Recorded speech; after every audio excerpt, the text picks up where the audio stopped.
João capítulo 5, vamos ler as Escrituras. No verso 24 diz: em verdade vos digo, quem ouve a minha palavra e crê naquele que me enviou tem a vida eterna. Não entra em juízo, mas passou da morte para a vida.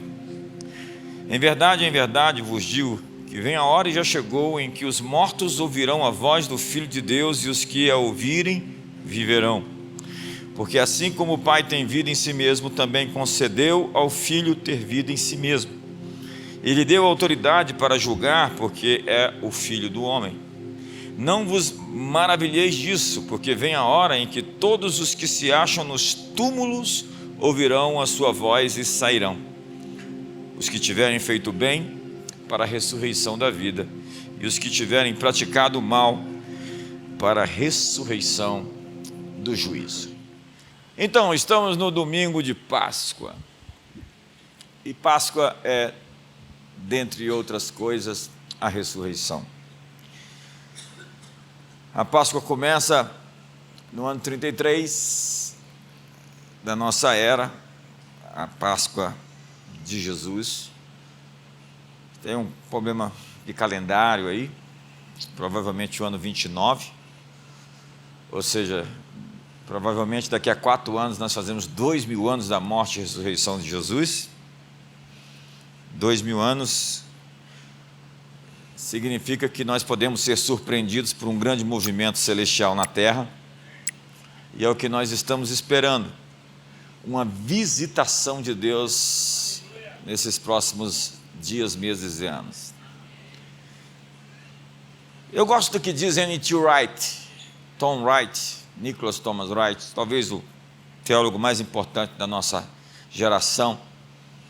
Nosso mundo ainda é um lugar cruel, um lugar infeliz e deplorável, caminhando em direção a uma grande luz. Sim, para Nicholas Thomas Wright, o mundo recomeçou, restartou naquela Páscoa do ano 33, quando aquele túmulo se abriu. Para ele, nós estamos vivendo entre a ressurreição de Jesus e a criação de um novo mundo de Deus que está acontecendo em tempo real. Nós julgamos que estamos piorando, quando de fato temos índices preocupantes de violência e criminalidade. Eu tenho visto na nossa geração pessoas se desumanizando, deixando de ser humano, porque assumiu uma agenda de engenharia social, de aborto, de comemorar a morte das pessoas, CPF cancelado e essas coisas mais. Isso não é coisa de cristão, isso não é coisa de irmão, isso não é coisa de gente que tem alma. Jesus disse que você pode ganhar o mundo inteiro, mas se você perder a sua alma, você fez um péssimo negócio. O que dará o homem em troca da sua alma? E tem gente que está perdendo a alma no tempo real, se tornando insensível, se tornando alguém pedrado, endurecido, petrificado, embrutecido na alma. Gente sem nervos existenciais, gente sem coração. O que nós vemos, então, é essa separação que está acontecendo entre essas gentes.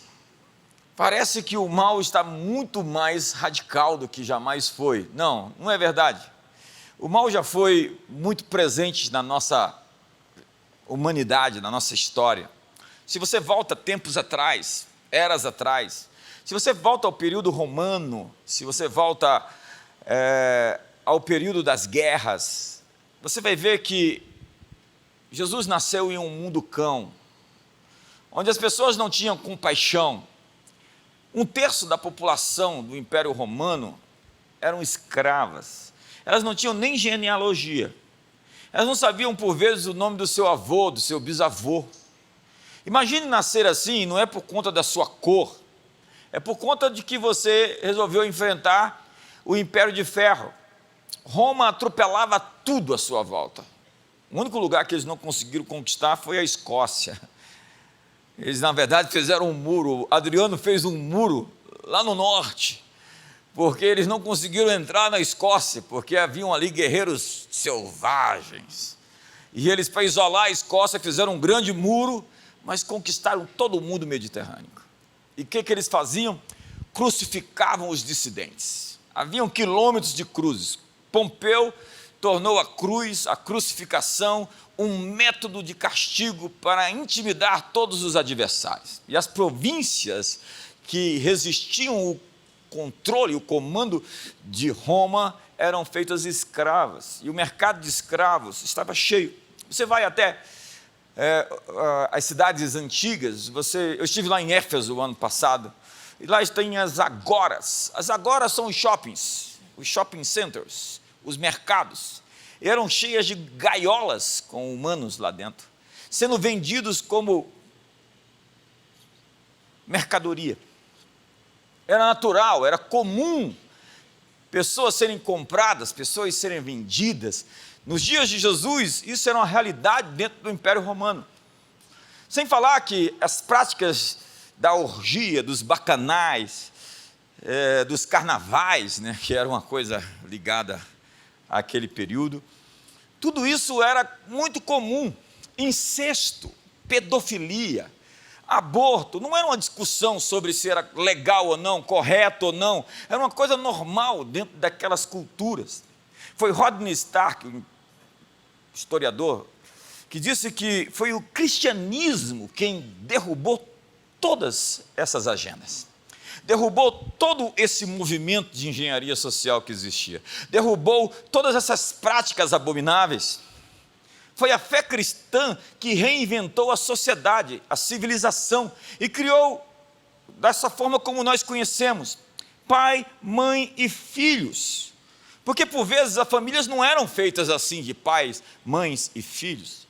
Eram feitas de maneira tribal, entre os bárbaros e também entre os romanos, com raríssimos casos de pessoas que podiam montar as suas árvores genealógicas. Então, o meu ponto é que o velho passado não é tão bom como as pessoas rezam. E o mundo não está tão endemoniado como nós dizemos que está. Na verdade, nos dias em que Jesus nasceu, durante o Império Romano, e o imperador era Augusto César Otaviano César, que era filho adotivo de Júlio César, eram dias cruéis, eram dias muito difíceis de se viver. E de lá para cá, a história foi sendo mudada pelo fermento, pelo Evangelho, que foi transformando a realidade de cidades, de continentes. E é outro historiador, Christopher Dawson, que vai dizer que das cinzas do Império Romano vai nascer a civilização ocidental a partir do mundo medieval. Então nós temos o surgimento de direito, de leis que regem e vão progressivamente se estabelecendo. A história vai mostrando como que os imperadores e os reis vão deixando de ter o poder sobre as terras, o controle sobre as almas das pessoas, o controle central. Apesar de que nós temos essas recaídas, como estamos tendo aqui no Brasil e em outros lugares, onde alguns direitos são perdidos, mas essas são curvas na história. Esses são momentos históricos que vão se redefinindo, porque quando você conhece a história do passado, você pode prever o que vai acontecer com todos os ditadores e déspotas. Eu estava dizendo ali em cima, o terceiro Reich de Hitler só durou 12 anos. Era para durar 1000 anos, e coitado do Hitler, foi fazer uma visita precoce ao príncipe das trevas, lá no fundo do inferno. Deve ter sido recebido pessoalmente. O diabo deve ter falado: bom trabalho, filho. E como dizia a Divina Comédia do Dante, o inferno é aquele lugar onde o sujeito entra e tem uma placa: aqui é o lugar onde não existe mais esperança. Fala para você, irmão, está um silêncio aqui. Mas diga para ele: aqui tem esperança.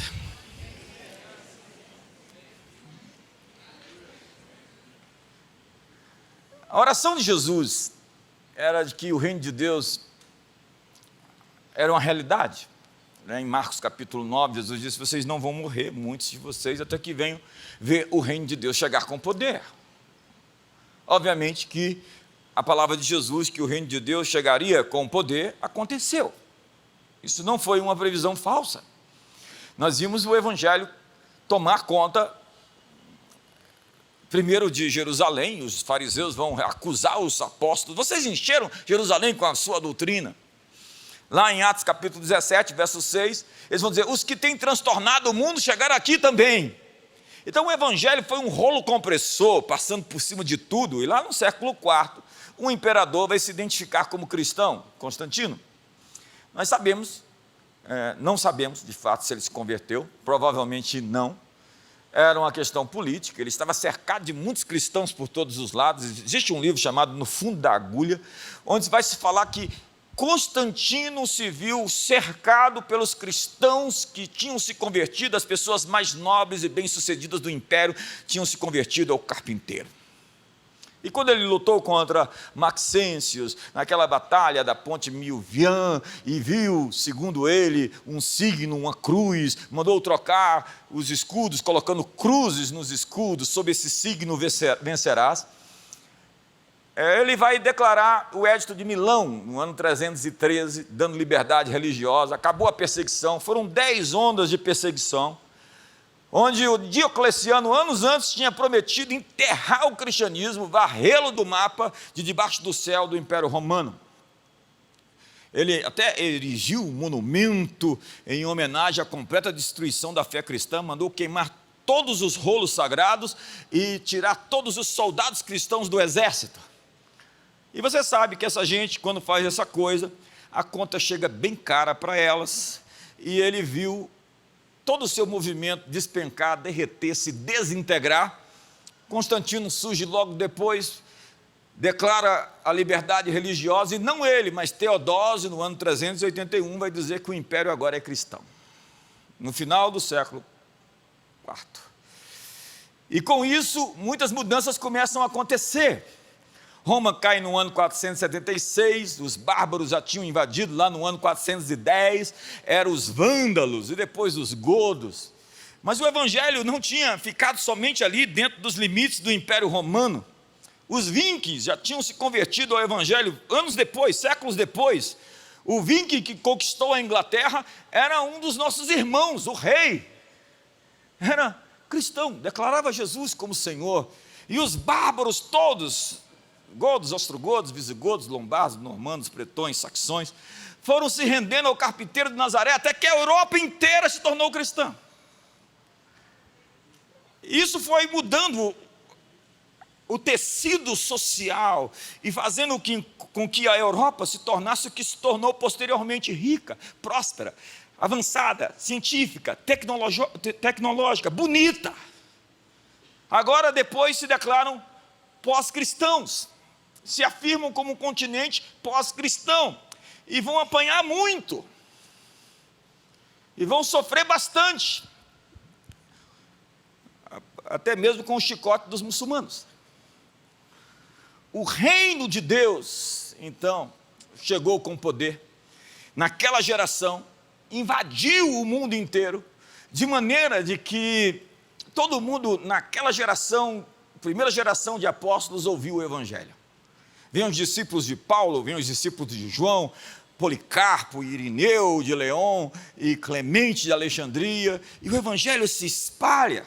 E aquele movimento de 12 discípulos, 11, porque um mudou de lado, foi para a concorrência, Matias o substituiu posteriormente, e o apóstolo Paulo surge como um que ele afirma como nascido fora do tempo, como um abortivo. Aquele movimento que tinha tudo para dar errado, conquista o mundo. E chegou até aqui, Brasília, depois de 2000 anos, nós estamos aqui para adorar aquele que morreu na empoeirada Judéia no ano 33, segundo o calendário gregoriano afirma.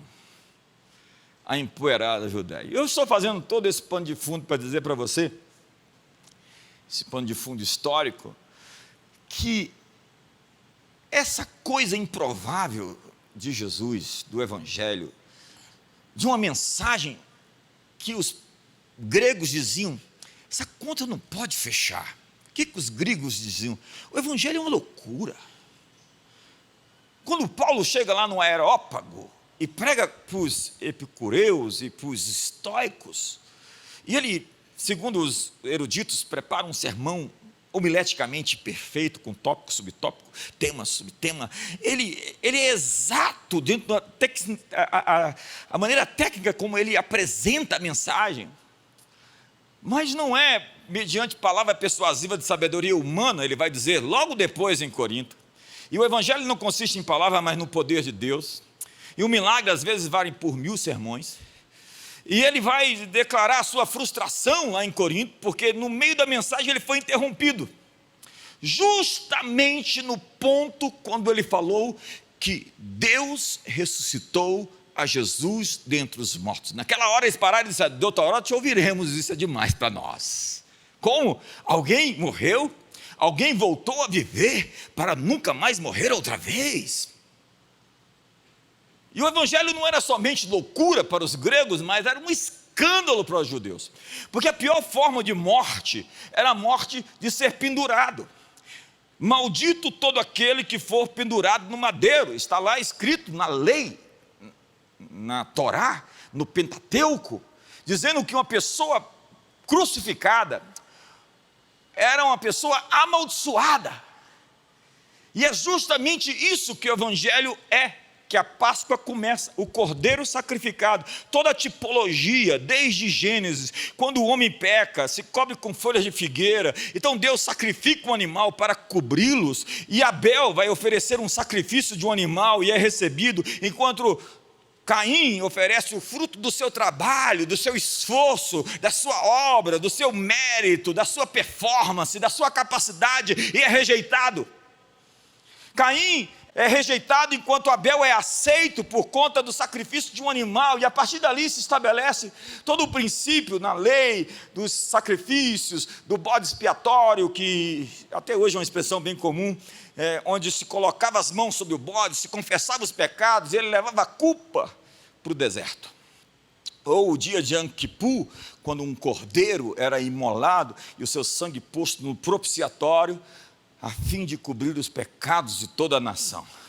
Não era lidar com o pecado de uma vez, mas era, até que o verdadeiro cordeiro viesse ao mundo, trabalhar de uma forma para que as pessoas pudessem viver e ser perdoadas, como diz o Salmo 32, bem-aventurado é o homem cujo pecado é perdoado, bem-aventurado é o homem a quem o Senhor não atribui iniquidade alguma. Bem-aventurado é o homem cujo espírito não há dolo, porque há pecado na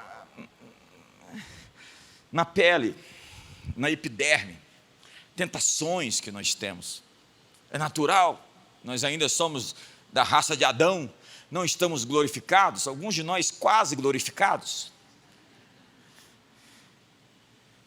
mas o terrível é quando o pecado transpassa o limite desse ambiente mais raso e se aprofunda na alma e conquista a pessoa por dentro, e daqui a pouco você não sabe diferenciar o mentiroso da mentira, porque ambos são uma coisa só. A promiscuidade, a depravação está ali tomando conta, controlando. Você percebe que a natureza da pessoa física está sendo transformada por um espírito que a está possuindo. E não estou falando de um demônio que vai se manifestar, mas de uma natureza que está sendo corrompida, contaminada profundamente pelo erro. É como Jesus, ou como o profeta Jeremias diz: pode o leopardo mudar as suas listras ou o etíope a cor da sua pele? Poderiam vocês, sendo maus, fazerem o bem? É uma questão de natureza.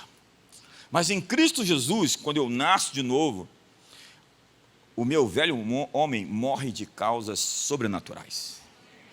Então agora a minha natureza não é mais o erro, não é que eu não lute contra o erro, mas que não faz mais parte de mim o pecado. Porque a Bíblia chama, a partir do Novo Testamento, todas as pessoas que nasceram de novo de santos. Nós somos santos. E Ele nos amou quando nós ainda éramos pecadores. E nós vamos sendo transformados de glória em glória. E João diz que o pecado não terá domínio sobre vocês, porque vocês não estão debaixo da lei, mas da graça. É Paulo quem diz isso. João diz, na verdade, que quem nasceu de Deus não vive na prática do pecado, e o maligno não o toca. Porque nascido de Deus é impossível que você viva no erro. E se alguém vive no erro, questione de fato se não precisa de salvação, de um novo nascimento. Fala para o seu irmão, está um silêncio aqui hoje. Então o reino de Deus remete à imagem de um rei estabelecendo seu reino e sujeitando todos os inimigos possíveis por estrado dos seus pés, como diz o Salmo 110, que é o salmo mais citado no Novo Testamento. Na verdade, não é só o salmo, é o texto das Escrituras do Antigo Testamento mais citado no Novo Testamento. O Salmo 110 é repetido 10 vezes no Novo Testamento, que está falando sobre a ascensão de Jesus. Disse o meu Senhor ao meu Senhor: assenta-te à minha direita até que eu ponha todos os seus inimigos por estrado dos seus pés. O fato é que, desde que o Messias morreu, os inimigos dele têm sido sujeitos aos seus pés. Desde a sua crucificação, nós vimos um movimento de 12 discípulos, 70 discípulos, tomarem conta do mundo, e hoje nós somos 2 bilhões e 800 milhões de pessoas que declaram Jesus como Senhor das suas vidas no planeta. Veja como esse movimento cresceu de uma maneira incomum, e não pela guerra, pela jihad, pela força ou pelo nascimento, porque Deus não tem neto. Muitos hindus ou muçulmanos são muçulmanos por nascimento. Eles nasceram em países que são muçulmanos e já nascem muçulmanos por uma herança de família. Mas os cristãos normalmente confessam Jesus, eles não são batizados quando crianças, eles são batizados quando decidem dizer: eu creio no carpinteiro de Nazaré, quero dar a minha vida a Ele, Ele é o meu Salvador e é o Senhor da minha vida.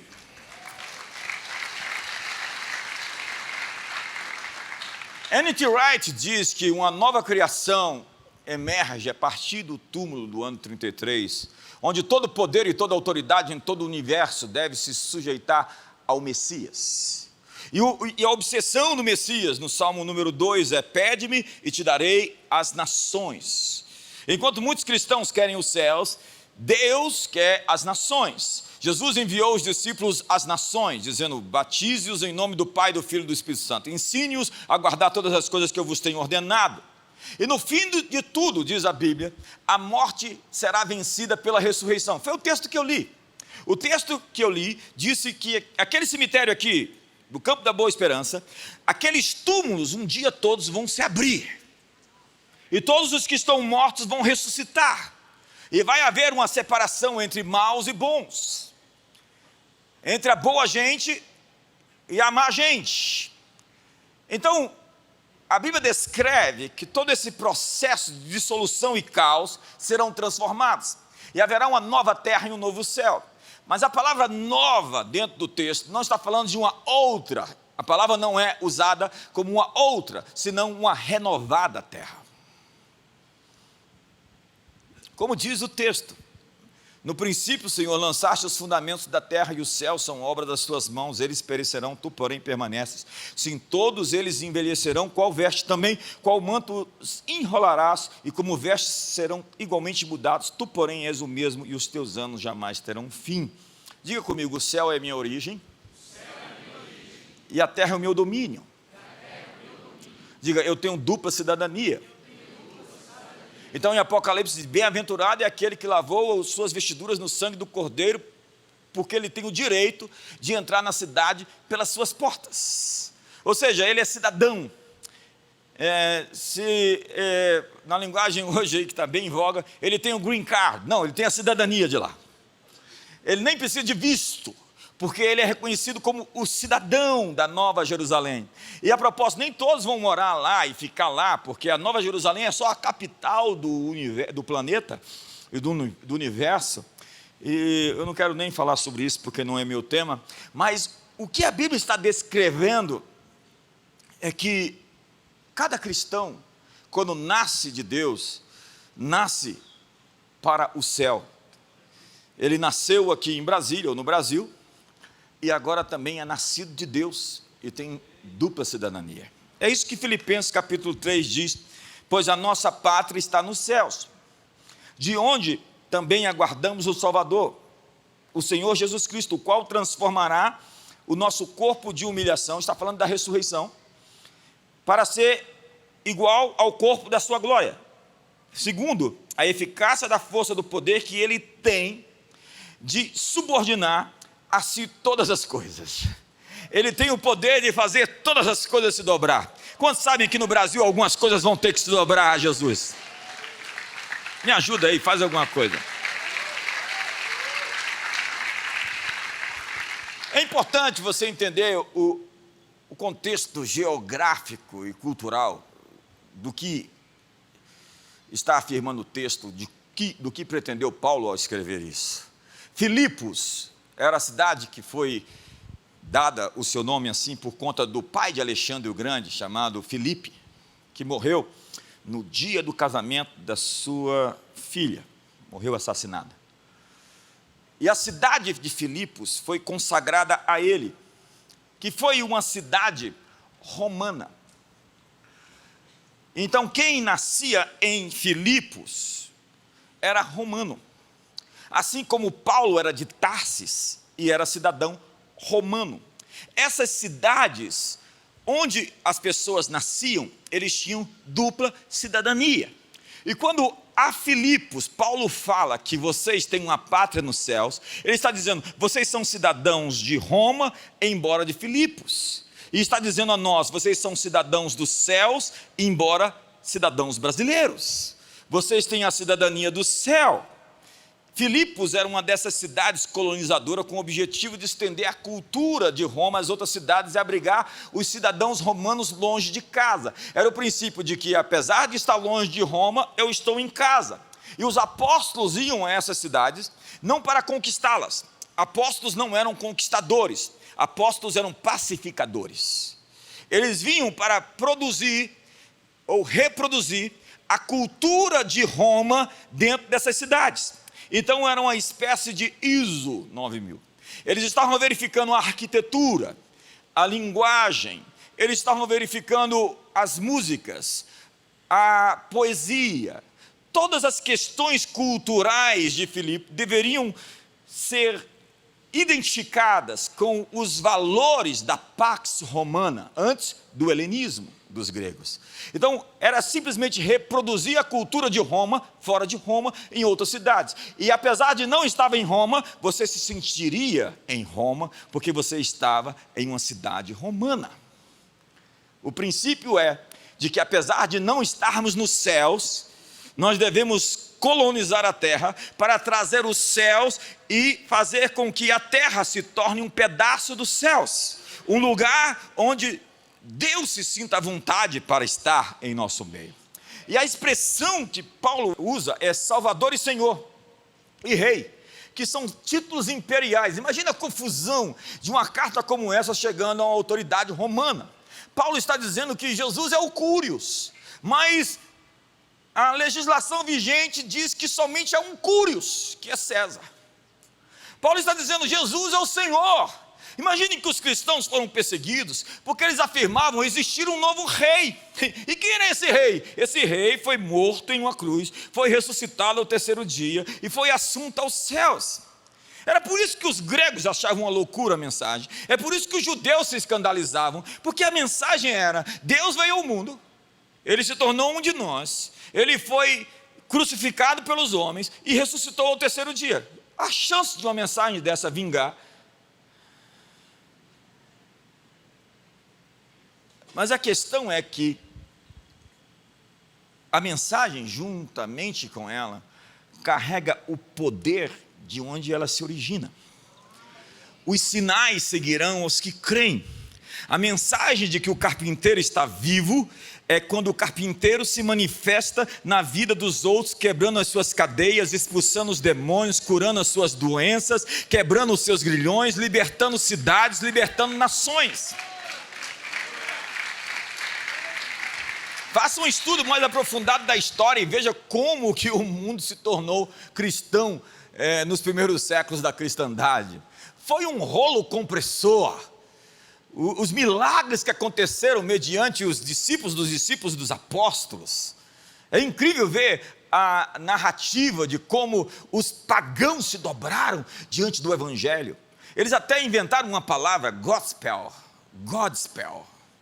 daí gospel. Randy Clark me disse que os pagãos diziam, o feitiço deles é maior do que o feitiço dos nossos bruxos. God's spell é o feitiço de Deus. Eles diziam, nós não conseguimos sustentar o poder deles, porque eles transmitem uma mensagem onde os nossos deuses não conseguem prevalecer, eles são derrotados. Então você vai ver todos aqueles deuses dos mais variados panteões, inclusive o Thor, tá? E o Odin, eles estão tudo no saco.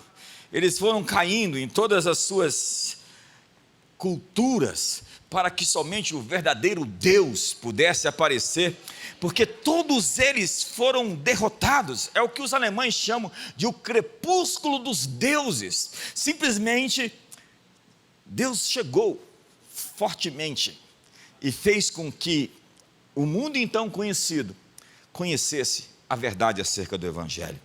E eu estou aqui para dizer a você que Ele vai fazer isso outra vez, que Ele vai fazer isso de novo.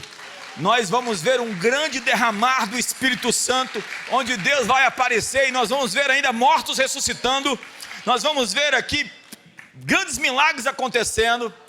Deus vai abençoar o seu povo, os anjos já estão no nosso meio, você vai ser visitado com visões especiais, você vai ser tocado, olha o livro de Atos dos Apóstolos, nós vamos ver as mesmas coisas que a igreja de Atos viu. Nossa pátria está no céu, significa que apesar de em Cristo sermos celestiais, Ele virá dos céus para transformar nosso corpo mortal em um corpo de glória. Então 1 Coríntios capítulo 15 vai dizer assim, isso afirma, irmãos, que a carne e o sangue não podem herdar o reino de Deus, nem a corrupção herdar a incorrupção. Eis que vos digo um mistério, nem todos dormiremos, nem todos morreremos. Essa é uma linguagem para aqueles que morreram, mas transformados seremos todos, no momento, no abrir e fechar dos olhos, pisca aí, já foi, ao ressoar da última trombeta, a trombeta soará e os mortos ressuscitarão, incorruptíveis, e nós seremos transformados, porque é necessário que este corpo corruptível se revista da incorruptibilidade, que o corpo mortal se revista da imortalidade. E quando esse corpo corruptível se revestir de incorruptibilidade, e o que é mortal se revestir da imortalidade, então cumprirá a palavra que está escrita, tragada foi a morte pela vitória. Onde está, ó morte, a tua vitória? Onde está, ó morte, o teu aguilhão? Você já viu alguma religião, sistema filosófico, desafiar a morte assim na cara? Onde está, ó morte, a tua vitória? Onde está o teu aguilhão? Porque tragada foi a morte pela vitória, o aguilhão da morte é o pecado, e a força do pecado é a lei, graças a Deus que nos dá a vitória por intermédio de nosso Senhor Jesus Cristo.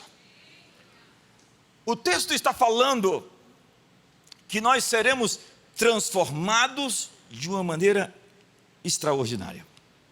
E receberemos novos corpos. Ele não virá destruir o planeta. Ele não virá destruir nossos corpos. Ele virá revestir os nossos corpos com incorruptibilidade. Nós teremos então uma fisicalidade imortal e incorruptível. Lá no livro de Daniel, fala sobre Daniel, falando da ressurreição. E um dia nós vamos encontrar o Daniel da Bíblia ressuscitado. E eu vou falar, prazer em te conhecer. Ele vai falar para mim, muito prazer em conhecer, eu ouvi falar muito bem de você. Nós ficamos falando dos heróis da fé, da Bíblia, mas imagine que nós estamos cercados por essa grande nuvem de testemunhas, eles não podem se comunicar com a gente, isso é muito importante. Hebreus 9 vai dizer que o homem está destinado a morrer uma só vez e após a morte o juízo. É proibido se comunicar com pessoas que morreram. Mas, segundo a Bíblia, em Hebreus capítulo 12, eles nos assistem, nós somos um espetáculo para eles. E nesse corpo nós não seremos mais sujeitos à doença, à deterioração, às rugas, ao envelhecimento, à morte. A nova criação é a continuação da criação presente, onde Deus será tudo em todos e tudo em todas as coisas. E por meio dele, todas as coisas voltarão à perfeição, é o que o texto está dizendo. E aqui é importante definir o que é redenção. Preste atenção, isso é muito importante. Redenção não é um modo de resgatar espíritos e almas de um mundo material perverso. Porque é isso que está nas nossas canções, às vezes nos nossos hinários. Redenção é a renovação da criação, lidando com o mal que a corrompe. É a extração do mal. Quem vai desaparecer é o mal. O mal será pisado, o mal será derrotado. Em breve o Deus de paz esmagará a Satanás debaixo dos nossos pés. Então diz a Bíblia que as árvores vão bater palma, que os rios celebrarão, o ermo exultará, o deserto florescerá. A ardente expectativa da criação aguarda a revelação dos filhos de Deus, dos filhos maduros de Deus, na esperança de que a criação seja redimida do cativeiro da corrupção para a liberdade da glória dos filhos de Deus, porque toda a criação foi sujeita à vaidade, não voluntariamente, mas por causa daquele que a sujeitou. Quando o homem pecou, tudo que estava sobre o homem também caiu. É quando um pai de família cai, ou um empresário cai, tudo que está abaixo dele é prejudicado. Quando o homem que era o chefe, o líder, a extensão da autoridade de Deus peca, tudo que está sobre o homem caiu com o homem. E a expectativa da criação é que quando o homem for restaurado à sua posição definitiva, toda a criação será liberta. E a Bíblia diz que as árvores vão bater palmas. Diz o texto: todo vale será aterrado e nivelado, todos os montes e outeiros, o que é tortuoso será retificado, e os lugares escabrosos aplanados. Eis que o Senhor Deus virá com poder, e o seu braço dominará. Eis que o seu galardão está com ele, e diante dele a sua recompensa. Lá em Isaías 65 diz que a criança vai brincar com a áspide, com a cobra, e o leão e o cordeiro vão pastar juntos, e o leão vai comer palha como boi. É ridículo, mas é a verdade. Nós estamos caminhando para um mundo novo de justiça. Essa é a big picture. Esse é o horizonte que Deus está pintando. Um mundo novo de cura, um mundo de esperança. E a ressurreição de Jesus é o anúncio desse novo dia. Esse futuro está em rota de colisão com o nosso presente. Ele vai nos encontrar, o futuro nos encontrará no presente. De novo, o futuro nos encontrará no presente. É backcasting o termo que usa. Quando você vê o futuro e você constrói do futuro para o presente.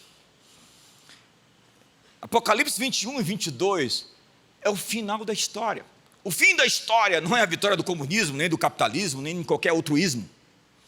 O fim da história é Jesus no trono, reinando em todas as tribos, raças, línguas, povos e nações. A justiça descerá do céu como orvalho.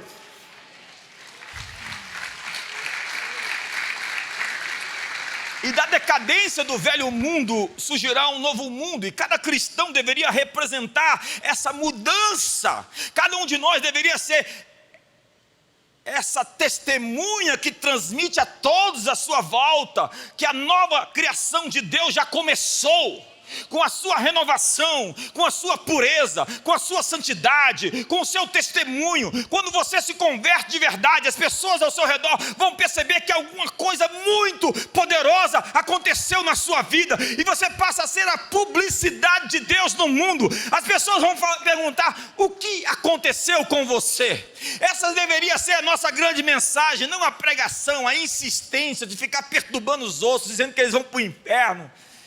Não, você é uma testemunha de Jesus. O que uma testemunha é? Alguém que viu, alguém que ouviu, alguém que foi tocado, alguém que tem histórias de Deus para contar às pessoas.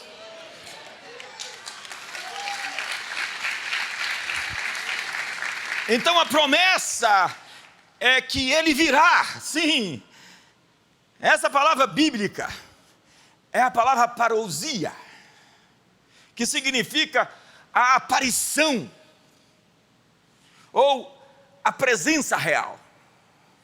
A palavra vinda de Jesus é a sua aparição. Eis que estou convosco todos os dias, até a consumação dos séculos. Então ele vai aparecer de verdade. Muitos aqui na terra, por enquanto, acreditam que podem criar uma zona livre de Deus. Uma escola, uma universidade, um governo, um sistema educacional, ou a mídia, a arte, o entretenimento sem Deus. Eles querem manter Deus fora da experiência humana. Isso é a mesma coisa de você dizer que eu não posso entrar na minha casa, ou que a empresa que é de minha propriedade, eu não posso chegar e entrar lá. É a mesma coisa. O Evangelho declara que qualquer placa dizendo que Deus não é permitido, será pulverizada, será detonada, será dissipada, será implodida. E se houver tais placas, Deus não vai submeter a elas, Deus vai ultrapassá-las, Deus vai entrar onde Ele quiser, Ele é o dono de tudo, a criação tem uma assinatura, Ele é o Criador, e Ele não tem que prestar satisfação, nem pedir licença para entrar no que é seu.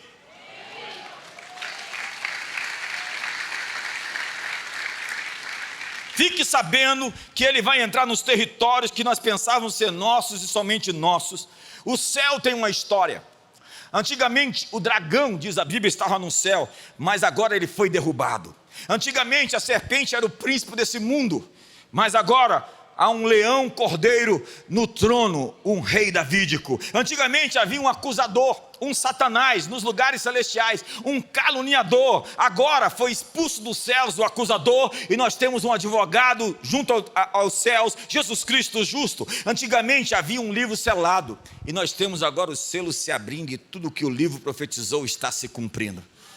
Há um novo Moisés e, portanto, uma nova lei. Um novo Josué que derrubará a outra Jericó. E um novo Josias para limpar os ídolos da casa e da terra de Deus. O juiz está vindo. João diz: para isso se manifestou o Filho de Deus, para desfazer, destruir as obras do diabo. Quando Jesus veio a primeira vez, o povo esperava um militar nacionalista, um Messias de guerra. Mas ele veio como o Cordeiro de Deus. Agora esperamos o Cordeiro de Deus voltar, mas Paulo diz que do céu se manifestará o Senhor Jesus com os anjos do seu poder. Em chama de fogo, diz 2 Tessalonicenses, tomando vingança contra os que não conhecem a Deus e contra os que não obedecem o Evangelho de nosso Senhor Jesus. Ele esmagará os reis no dia da sua ira, ele julgará as nações. Muitos veem esse verso de Isaías capítulo 60, dispõe-te e resplandece, porque vem a tua luz, e a glória do Senhor está nascendo sobre ti.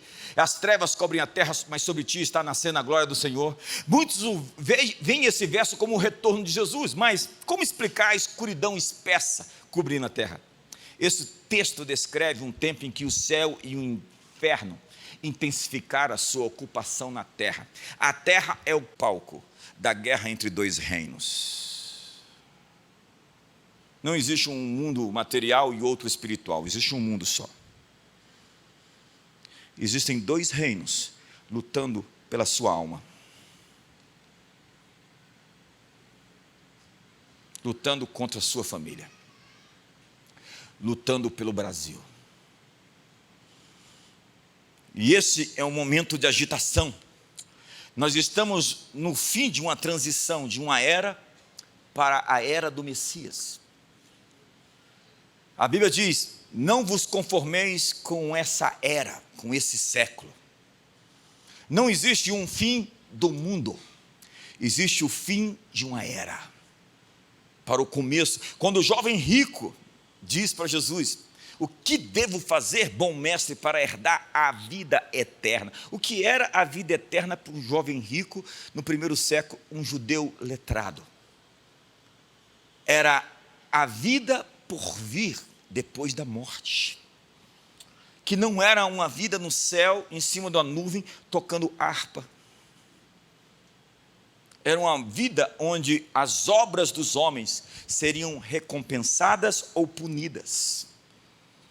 Esse é o momento de agitação, e Deus está preparando um povo, porque muito em breve o sol vai encher o céu. Vamos sair para o novo ano para anunciar a notícia de que uma grande luz nasceu. Parousia, a vinda de Jesus, no discurso não cristão daquela época, significaria a presença misteriosa de um Deus que se manifestava em poder e cura. Essa presença sobrenatural poderosa era chamada de parousia. Parousia era também a visita de um imperador, de um rei, a uma colônia ou província da sua jurisdição. O imperador está vindo à nossa cidade. Então o que eles faziam? Eles saíam todos da cidade para recebê-lo fora da cidade. E isso não era secreto. Eu acho que 1% entendeu. A parousia é a presença real. Quando o imperador chegava a essa colônia, os habitantes deveriam sair para encontrá-lo a certa distância da cidade. Seria uma saudação honrosa, fora dos portões da cidade, a fim de acompanhá-lo para dentro do seu domínio. Então, ser cidadão de Filipos, nesse caso, não seria esperar que o imperador os levasse de volta para a capital, mas esperar que o imperador venha à colônia para resgatá-la, submetendo todos os inimigos e colocando todas as coisas em ordem no planeta Terra. É isso que diz 1 Tessalonicenses capítulo 4, vamos ler. Não queremos, pois, irmãos, que sejamos ignorantes a respeito dos que dormem, outras vezes, os que morreram, para não vos entristecerdes como os demais que não têm esperança. Pois se cremos que Jesus morreu e ressuscitou, e essa é a base da nossa confiança, porque Paulo vai dizer, se Jesus não ressuscitou, é vã a nossa esperança, comamos e bebamos porque amanhã morreremos, porque se nós acreditamos somente nessa vida, somos os mais infelizes de todos os homens. Se a nossa esperança está somente nesse mundo, nós somos os mais infelizes de todos os homens. A base de toda a nossa fé é que existe um túmulo que se abriu no século I, e um homem voltou a viver. E na história, todos sabem que aquele túmulo se abriu. Até os céticos sabem. Eles não sabem dizer o que aconteceu, mas eles sabem que um corpo desapareceu. Assim também Deus, mediante Jesus, trará em sua companhia os que morreram. Ora, ainda vos declaramos por palavra do Senhor, isso nós os vivos, os que ficarmos até a vinda do Senhor. Aqui é a parousia, a vinda do Senhor, de modo algum precederemos os que dormem. Ou seja, nós não vamos preceder os que morreram, segundo Paulo, porquanto o Senhor mesmo, dada a sua palavra de ordem, ouvida a voz do arcanjo, lembra lá de 1 Coríntios capítulo 15, ao ressoar da trombeta no piscar de olhos, e ressoar da trombeta de Deus, descerá dos céus, e os mortos em Cristo ressuscitarão primeiro. Os mortos vão ressuscitar primeiro. Então, esse dia do que nós chamamos o rapto ou o arrebatamento é também o dia da ressurreição de todos os mortos. Quantos estão comigo aqui? Depois nós, os vivos, os que ficarmos, seremos arrebatados juntamente com Ele entre as nuvens para o encontro do Senhor nos ares, e assim estaremos para sempre com o Senhor. Os mortos serão ressuscitados e os cristãos vivos serão transformados. E a expectativa futura do novo céu e da nova terra não é nada perto da visão platônica de almas em êxtase ou espíritos desencarnados nos céus tocando harpa.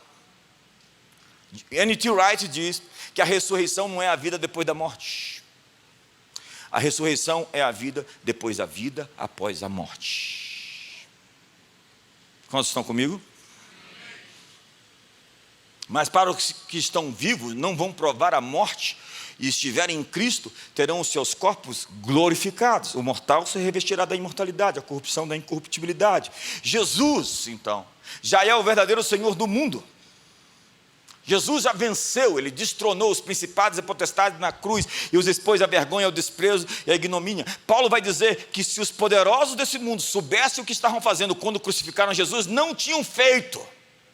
Eles não tinham entendido o plano da redenção, de que Jesus, na verdade, foi para aquela cruz para ser condenado, para que eu, que era o culpado, seja inocentado. Que Ele foi para morrer, para que eu não morresse, para que você não morresse. Ele recebeu aquela coroa de espinhos para me dar uma coroa de vitória, uma coroa de glória. Então, em Apocalipse capítulo 11, verso 15, mostra o fim da história. E o sétimo anjo tocou a trombeta. Quando já ouviu falar da última trombeta? A sétima trombeta. Não é aquela confusão daquele vinil que te oprimia quando você era criança, que você ouvia e ficava assustado com a marca da besta, o anticristo, o falso profeta, e você perdia noite de sono e ficava... Quantos aqui eu estou falando com você? Você não, moça, você é muito nova para ter esse vinil. Você nem imagina o que é isso. Isso é para quem tem mais de 50 ou 60. A sétima trombeta é assim: ouve nos céus grandes vozes, dizendo, o que está dizendo? O reino dos céus. O reino do céu? Não, o reino do... se tornou o Brasil, os Estados Unidos, a Europa, os países árabes, todas as nações se tornaram de nosso Senhor e do seu Cristo, e Ele reinará pelos séculos dos séculos. Amém.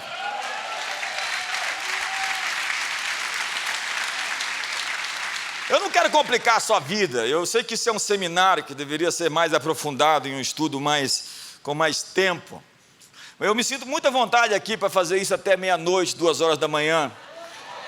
Amanhã é feriado. Paulo usa outra palavra para a vinda de Jesus. Ele fala sobre manifestação. Olha o texto de Colossenses. Quando Cristo, que é a nossa vida, se manifestar, então vós também sereis manifestados com Ele em glória. Quando Jesus aparecer, é o momento da nossa aparição. O que ele está dizendo é que Cristo é a nossa vida. Diga, Cristo é a minha vida. Se você tem dúvida, não fala, mas se você tem certeza, fala, Cristo é a minha vida. E ele não diz que um dia nós estaremos com Ele. Nós já temos a vida dele. Romanos capítulo 8 diz que quem não tem o Espírito de Cristo, esse não é de Cristo. Cristo em vós é a esperança da glória. Maior é o que está em nós do que aquele que está no mundo. E essa nova vida invisível ao mundo, porque ainda não foi manifesta, irromperá em plena realidade e visibilidade corpórea. É a manifestação dos filhos de Deus. Lembra do texto que eu citei, que eu não li, mas que eu citei? Diz lá, de novo, no texto em Colossenses, no verso 28. Filhinhos, agora pois permanecei nele, para que quando ele se manifestar, 1 João 2, tenhamos confiança e dele não nos afastemos envergonhados na sua parousia. Tem 2 palavras aqui, a palavra manifestar, que é pantoroque, e parousia, a sua vinda. Se sabeis que ele é justo, reconhecei também que todo aquele que pratica justiça é nascido dele. Uma árvore produz bom fruto, porque é uma boa árvore. Uma árvore produz maus frutos, porque ela é má.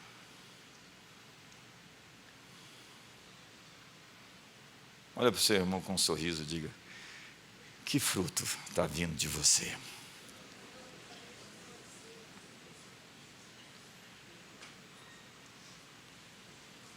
Capítulo 3. Eu prometo que vou terminar em 15 minutos. 10.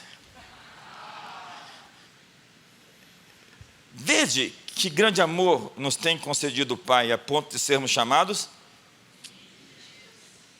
E de fato somos filhos de Deus. Por essa razão o mundo não nos conhece, porquanto não o conheceu a Ele mesmo. Amados, agora somos filhos de Deus e ainda não se manifestou o que havemos de ser. Sabemos que quando ele se manifestar, seremos semelhantes a ele, porque o veremos como ele é. E todo aquele que tem nela essa esperança, a si mesmo se purifica como ele é puro. O que o texto está dizendo é que quando nós nos encontrarmos com Jesus, tudo ligado. 1 Coríntios capítulo 15, versos 50 a 51. 1 Tessalonicenses capítulo 4, verso 18, está falando dessa transformação. No momento em que nós encontrarmos Jesus, nós não seremos mais quem somos fisicamente, seremos transformados.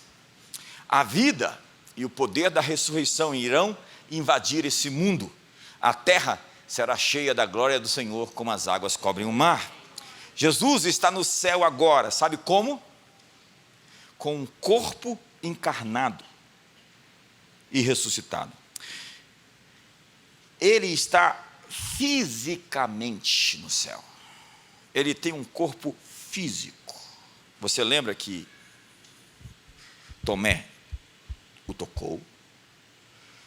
Você sabe que então, é muito importante isso para acabar com essa visão gnóstica e platônica que nós temos, de que existem dois mundos, um espiritual e um material. Não, existe um mundo só. Um único mundo. Portanto, o céu não é um lugar para o não material, nem o espiritual é não material. Terra e céu, matéria e espírito, tempo e eternidade, Deus e o mundo criado vão se abraçar. Cristo morreu, Cristo ressuscitou, Cristo voltará. Vamos lá? Cristo morreu, Cristo ressuscitou, Cristo voltará. Então Paulo diz: Maranatá, vem nosso Senhor. Na ceia, nós somos chamados a nos lembrar daquele que morreu e virá. A mensagem da cruz tem, portanto, um domingo de manhã. Muitos cristãos históricos estão na sexta-feira. Eles só pregam sobre a cruz. Entenda, nós não podemos ter o evangelho sem uma cruz. Não existe evangelho sem cruz. Mas a cruz não é o fim da história. Existe uma manhã de ressurreição. E nós devemos pregar todo o conselho de Deus, porque boa parte da igreja ainda está na estrada de Emaús com as notícias de sexta-feira. Cleópas. Eu li hoje no Instituto Teópolis que Lucas provavelmente era que estava ali também. E eles estavam ali com as notícias de que Jesus tinha morrido e eles estavam chateados porque eles tinham notícias velhas. Mas o nosso evangelho tem uma pedra rolada, um sepulcro vazio, um corpo desaparecido, a vida emergindo vitoriosa depois da morte. E a ressurreição não é um tema marginal nas Escrituras, é o tema central da consumação da vitória de todos os cristãos. E é isso que Paulo vai dizer. Se não há ressurreição de mortos, então Cristo não ressuscitou. E se Cristo não ressuscitou, é vã a nossa pregação, vamos todo mundo embora assistir o Fantástico. Verso 15. E somos tidos por falsas testemunhas de Deus, porque temos asseverado contra Deus que Ele ressuscitou a Cristo, ao qual Ele não ressuscitou, se é certo que os mortos não ressuscitam. Porque se os mortos não ressuscitam, também Cristo não ressuscitou. E se Cristo não ressuscitou, é vã a nossa fé, e ainda permaneceis nos vossos pecados. Está todo mundo condenado. E ainda mais os que dormiram, os que morreram, pereceram. Se a nossa esperança se resume somente a essa vida, somos os mais infelizes de todos os homens. Mas de fato, Cristo ressuscitou dentre os mortos, sendo Ele as primícias dos que dormem. Visto que a morte veio por um homem, também por um homem veio a ressurreição dos mortos, porque assim como em Adão todos morrem, assim todos serão vivificados em Cristo. Cada um, porém, por sua própria ordem. Cristo primeiro, as primícias, depois os que são de Cristo na sua vinda. E então virá o fim, quando Ele entregar o reino de Deus a seu Pai, quando tiver destruído todo o principado, bem como toda a potestade, todo o poder, porque convém que Ele reine até que haja posto todos os inimigos debaixo dos seus pés, e o último inimigo a ser destruído é a morte. E quando aquele túmulo abriu, as pessoas dizem: não tem jeito, tem jeito para tudo, menos para a morte. Jesus estava dizendo: tem jeito para qualquer coisa, nada mais é impossível, tudo é possível ao que creia. Na ópera de Salomé, de Oscar Wilde, o roteiro diz que de repente chega um guarda um centurião e disse para Herodes: ei, o corpo sumiu, o Nazareno ressuscitou. E Herodes diz assim: mas como assim ressuscitou? Eu não dei essa permissão. Na verdade, eu proíbo qualquer pessoa de ressuscitar no meu reino. Ele não pode ter ressuscitado. Eu não permito que ninguém ressuscite no meu reino. Centurião, onde ele está? E o centurião responde: Senhor, ele está em todo lugar, mas é muito difícil encontrá-lo. A Páscoa é uma provocação a todos os ídolos, impostores, secularistas e as religiões políticas como o marxismo, positivismo, nazismo e todas essas coisas. Como assim? Deus pode nascer, viver, morrer e ressuscitar como homem? Que Deus pode fazer isso? O nosso Deus pode, e na verdade Ele já fez isso. O Deus que cavalga nas asas do vento, que caminha sobre as ondas furiosas, que toca os leprosos, que come e bebe com os pecadores, que se submete à morte na cruz e que marcha direto para a escuridão do inferno para limpá-lo. O Deus que desfaz o abandono, tomando sobre si. Ateus murmuram sobre o silêncio de Deus. Por que Deus não se mostra? Porque Ele não diz nada. O Evangelho chegou muito antes. Nenhuma outra fé confessa que Deus é o Verbo eterno. E nenhuma outra fé confessa que o Verbo eterno uma vez se calou. Foi Chesterton quem disse que no grito de abandono de Jesus na cruz, Ele anunciou o sábado santo que foi ontem. Que a gente malha o Judas, mas era para dizer que Deus um dia se calou nesse mundo, quando o mundo tremeu e o sol foi apagado do céu. Não foi na crucificação, mas no grito da cruz, o grito que confessou que Deus foi abandonado por Deus. Eli, Eli, lama sabachthani. O sábado é o misterioso silêncio de Deus. O Filho de Deus se calou na terra para reivindicar o Sheol, o inferno, como seu Senhor, e virá a morte de cabeça para baixo. Sua descida ao Hades é descrita na Bíblia. Porquanto desceu às regiões mais inferiores da terra, levou cativo o cativeiro e subiu às maiores alturas, concedeu dons aos homens. E na linguagem de Pedro, o Verbo se calou na terra para proclamar aos espíritos em prisão. Vamos ler o texto? Pois também Cristo morreu uma única vez pelos pecados, o justo pelos injustos, para conduzir-vos a Deus, morto sim na carne, mas vivificado no Espírito, no qual também foi e pregou aos espíritos em prisão, os quais no outro tempo foram desobedientes, quando a longanimidade de Deus aguardava nos dias de Noé, enquanto se preparava a arca, na qual poucas pessoas foram salvas. A saber, 8 pessoas foram salvas, a qual, figurando o batismo, agora também vos salva, não sendo a remoção da imundícia da carne, mas a indagação de uma boa consciência para com Deus, por meio da ressurreição de Jesus Cristo, o qual, depois de ir para o céu, está à destra de Deus, ficando-lhe subordinados anjos e potestades e poderes. Tudo está submetido a Ele. Em Hebreus capítulo 1 diz: e todos os anjos de Deus o adorem. Somente Deus pode ser adorado. E Jesus é Deus como Deus é, e o homem como deveria ser. E o silêncio na terra não significa que em outros mundos o Verbo eterno esteja calado. Jesus ressuscita do túmulo e agora fala aos homens, dissipa o medo, tranquiliza os céticos, comissiona os discípulos, ensina tudo a seu respeito em todas as Escrituras. O túmulo estava em silêncio durante um sábado inteiro, para irromper em um brado vitorioso que ecoará para sempre naquele domingo de ressurreição. E a pergunta do Salmo 88 é: mostrarás teus prodígios aos mortos?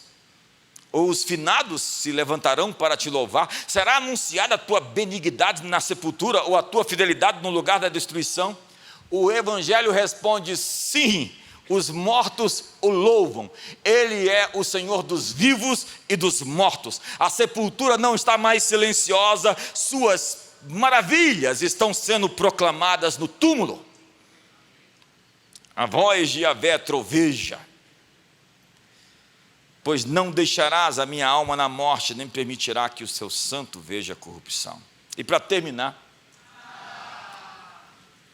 a mensagem da ressurreição é absolutamente radical. É anti-iluminista, anti-religiosa, revolucionária.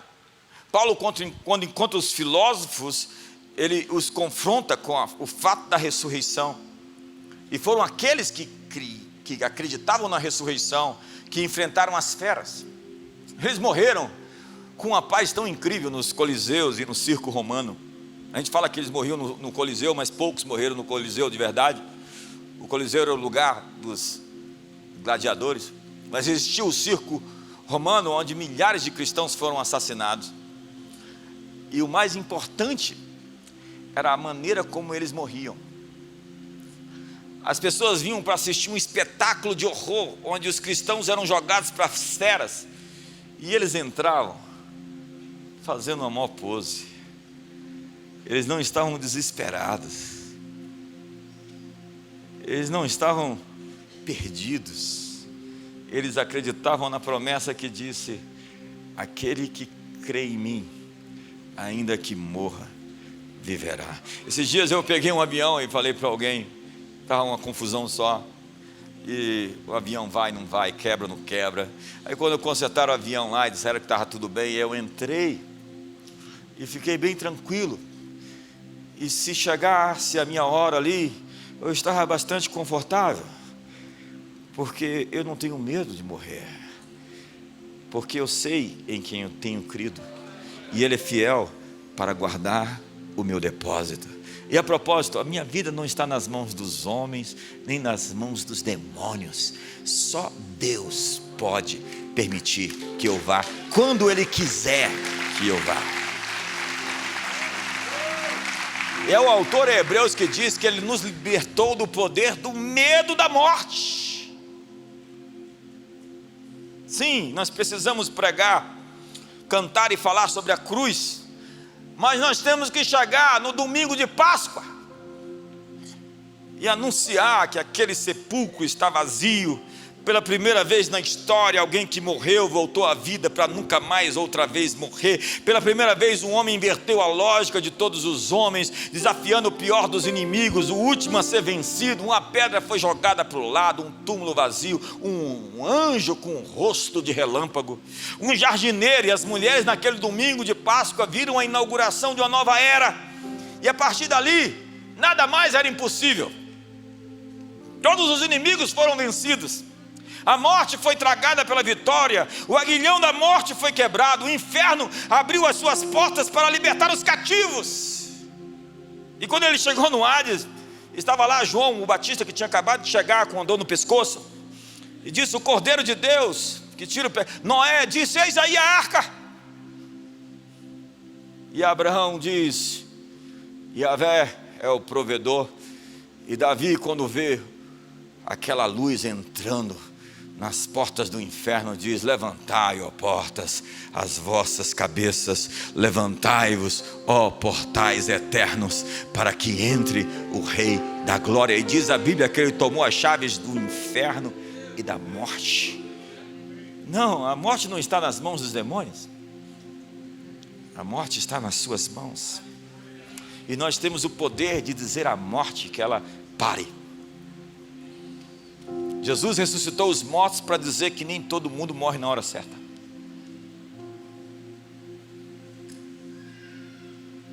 As portas do inferno não prevalecem sobre o povo da cruz, sobre o povo da ressurreição. Portanto, seja bem-vindo a uma nova manhã, que anuncia um dia que jamais terminará, um dia cheio de luz, onde nenhuma noite romperá. Um dia onde o sol da justiça brilhará para sempre, já não haverá mais dor, diz Apocalipse, não haverá mais morte. Deus enxugará dos seus olhos todas as lágrimas. Somos o povo da cruz, somos o povo da ressurreição, somos o povo sem medo da morte. Jesus Cristo é o Senhor da era presente, Jesus Cristo é o Senhor da era por vir. A mensagem do Evangelho não é uma fuga, não é vamos escapar. Está tão ruim aqui, Jesus volta logo. O Evangelho é a boa nova de que a era presente está sendo invadida pela era por vir. Deus está corrigindo a história, Ele está sacudindo as nações, e Ele está peneirando a história. Ele tira a palha, sopra para longe até que só haja trigo. As forças do mal sabem que o tempo está se esgotando, o tempo está contra o inimigo, aí da terra e do mar, porque o diabo sabe que o seu tempo está se esgotando. Ele está desesperado. A história está trabalhando em direção aos nossos planos. O plano original da criação será cumprido. É o que diz Apocalipse 5. Ele é digno de abrir o livro, desatar os seus selos e levar a história ao seu ponto final. O reino de Deus chegou e o mundo começou novamente. O Messias é o rei dos vivos e é o rei dos mortos. Fique de pé.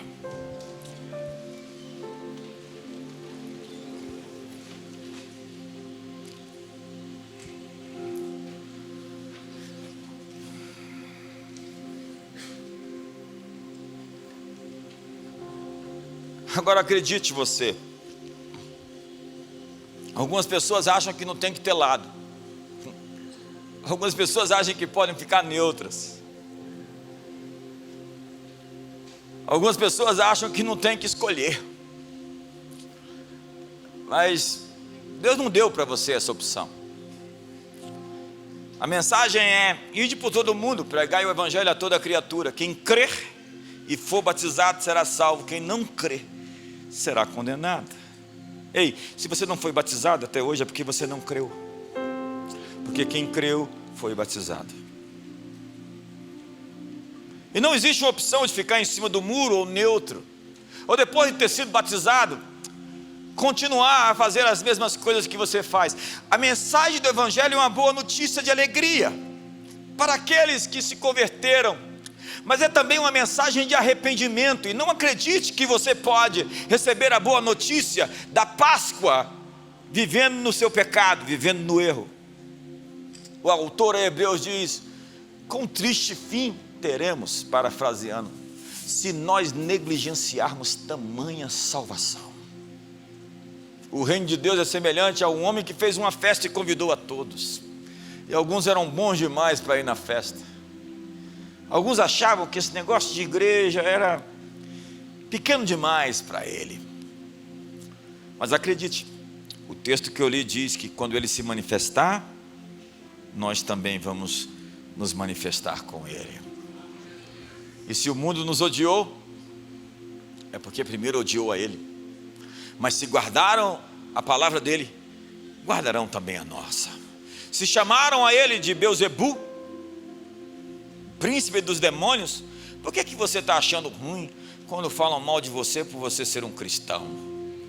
Faz parte do pacote de Deus. Quando Jesus falou sobre o jovem rico que o deixou, porque o dinheiro o possuía, não ele possuía o dinheiro.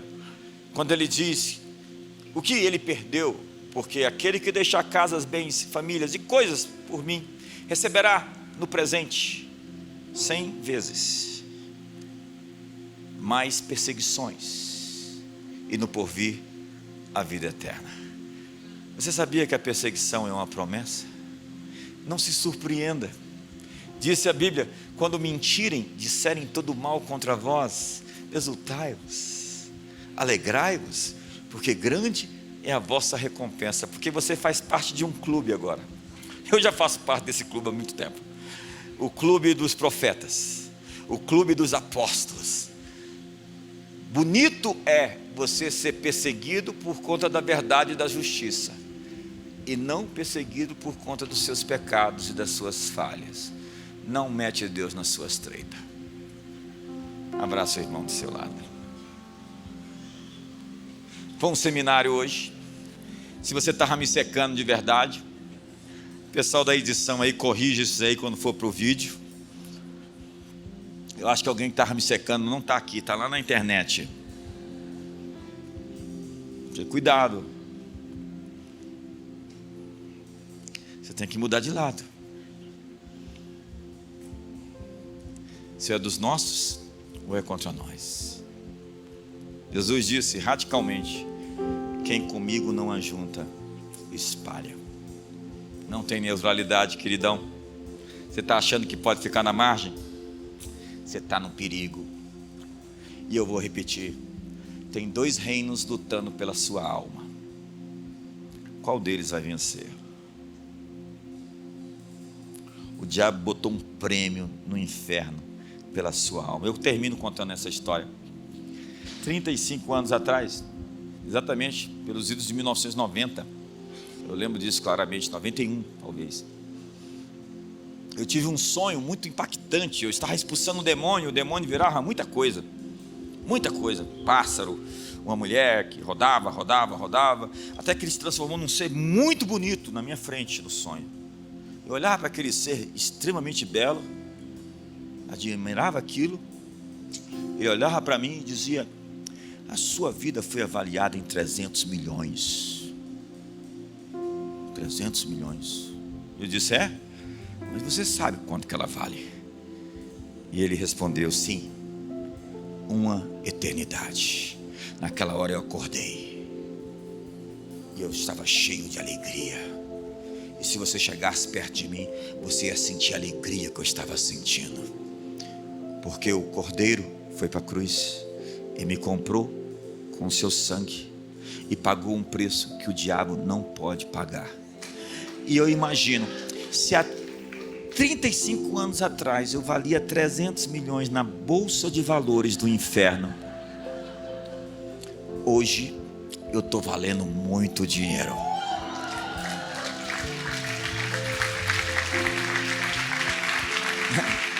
Mas o importante é que o inimigo não consegue pagar o preço.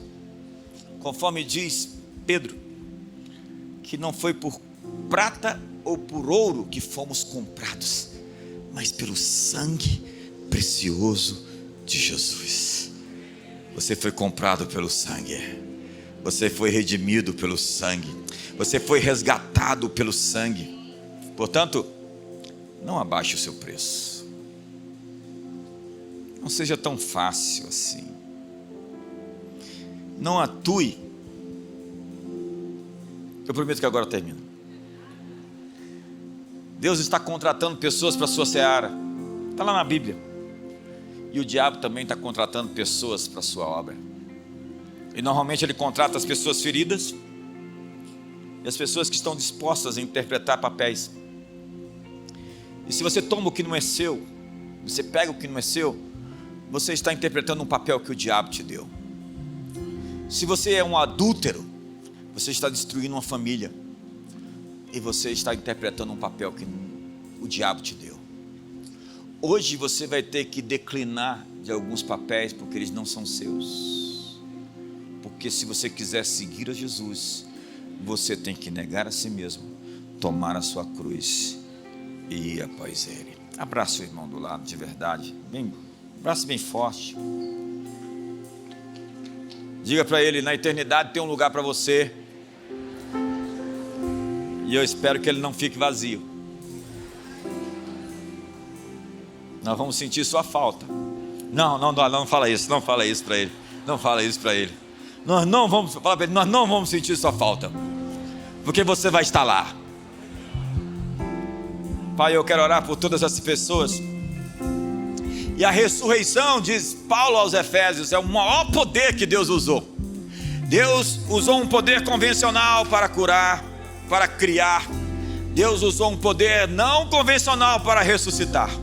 E hoje nós liberamos o poder da ressurreição sobre corpos.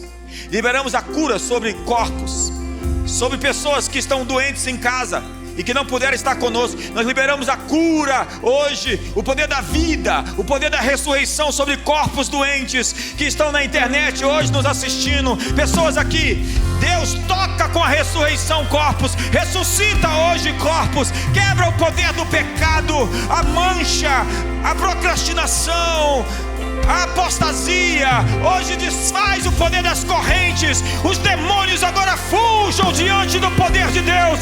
Em nome de Jesus, batam em retirada forças espirituais do mal. Fujam por 7 caminhos. Para trás de mim, Satanás. Senhor, levanta-te. Sejam dispersos os teus adversários. Fujam diante de ti os teus inimigos. Hoje põe os teus inimigos por estrado dos teus pés. O Senhor enviou o seu cetro de Sião e disse: governa no meio dos teus adversários, JB. Governa no meio dos teus adversários, Dirce. Governa no meio dos seus adversários, Karen. Governa no meio dos seus adversários, Felipe. Deus está te dando uma palavra. Ele está te fazendo poderoso pelo poder do alto, para você fazer a diferença nesse mundo, para ser uma testemunha poderosa para as nações. Seja ungido com óleo fresco, revestido do poder do boi selvagem. Seja abençoado para abençoar. Seja vivificado em cada célula mortal do seu corpo. Seja tocado com poder. Receba energia, receba saúde, receba graça.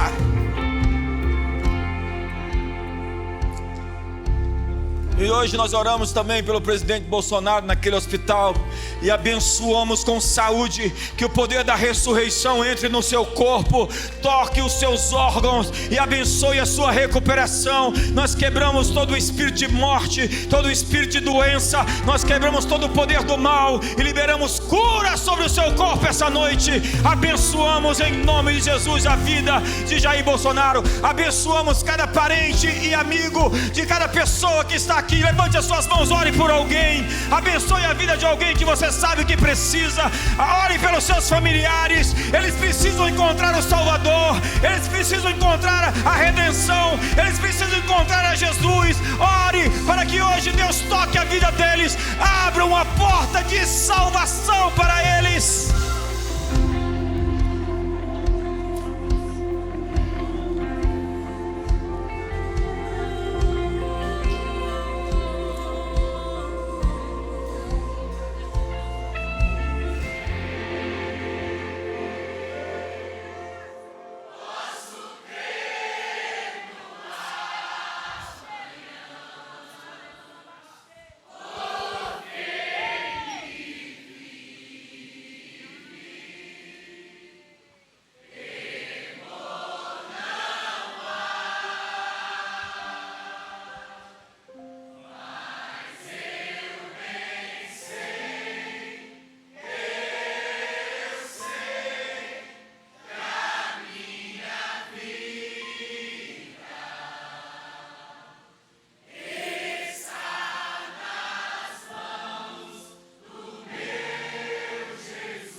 Eu sinto que é a hora de muitos de nós deixarmos a religião para ter um relacionamento com Jesus. Não é uma forma, uma liturgia, é uma vida no Espírito. É ouvir Deus, é ser guiado por Ele, é abandonar seus pecados. Como podemos nos afirmar como cristãos quando somos tão fofoqueiros, amaldiçoadores, cheios de intriga, de barracos, de confusão, de invejas? Paulo disse: de maneira nenhuma vocês vão herdar o reino de Deus. Os que tais coisas praticam, os que vivem na carne, não podem agradar a Deus. Mas o fruto do Espírito é amor, paz, alegria, bondade, benignidade, fidelidade, mansidão, domínio próprio. E contra essas coisas não há lei. E os que estão em Cristo crucificaram suas paixões. Andai no Espírito para que não satisfaçam as concupiscências da carne. Porque vocês não estão debaixo da lei, mas da graça. E o pecado não terá domínio sobre você. Você tem o poder para vencer suas contradições, seus conflitos, desfazer os seus nós, viver em liberdade. Simplesmente aceite Jesus como seu Salvador, se você precisar. Confesse Ele de novo como o Senhor da sua vida. E não chame Deus de Senhor como um apelido, mas quando você diz Senhor, você se dobra. Estou ao seu serviço, estou pronto para fazer a tua vontade. Vamos todos, para terminar? Estou ao seu serviço, estou pronto para fazer a sua vontade. Que o amor de Deus, a graça de Jesus, a comunhão do Espírito Santo seja sobre todos. Vai, a tua fé te salvou. Uma ótima semana. Feliz Páscoa.